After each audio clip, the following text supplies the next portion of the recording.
意味のあるクリスマス。それから天使は彼らに言った。恐れることはありません。誠に、私はすべての国民にとって大きな喜びをあなたに宣言します。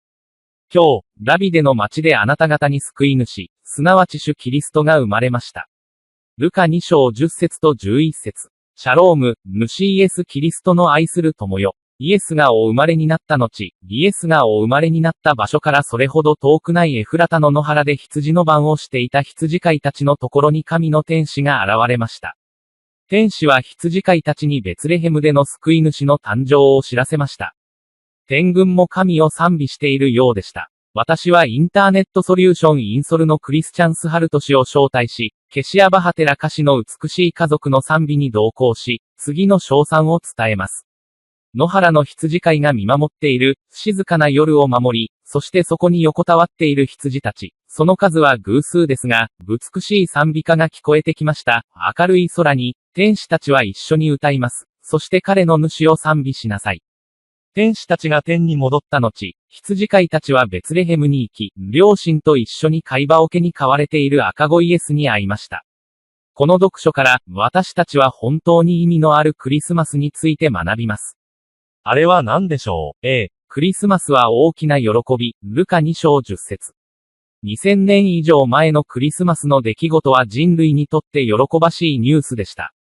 天使はベツレヘムの野原の羊飼いたちに、大きな喜びの良い知らせをもたらしたと告げました。クリスマスはなぜ大きな喜びなのでしょうか。なぜなら、罪に縛られている人間は、新しく生まれた救い主イエス・キリストによって救われ、永遠の命を与えられるからです。私たちが誰であろうと、私たちは喜びを受ける価値があります。神は私たちを罪の罰、つまり恐ろしい地獄での死から救うために、喜んでこの世に来られます。クリスマスはすべての人のためのものです。ルカ2章10節。クリスマスはすべての国のすべての人のためのものです。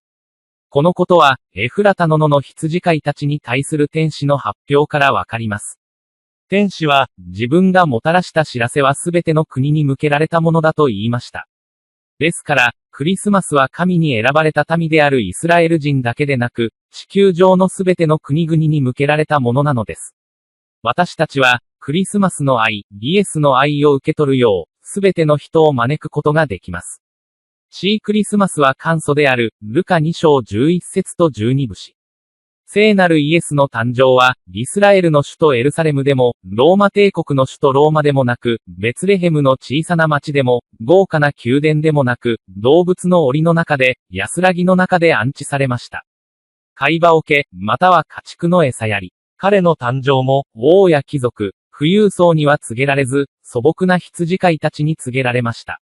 私たちはクリスマスを豪華に祝うのではなく、シンプルに祝うべきです。最初のクリスマスの出来事はとてもシンプルなものでした。クリスマスの御子イエス・キリストの謙虚さと素朴さに習いましょう。アーメン。今日のインスピレーション。イエスのように謙虚でシンプルな生活を送ることは苦闘です。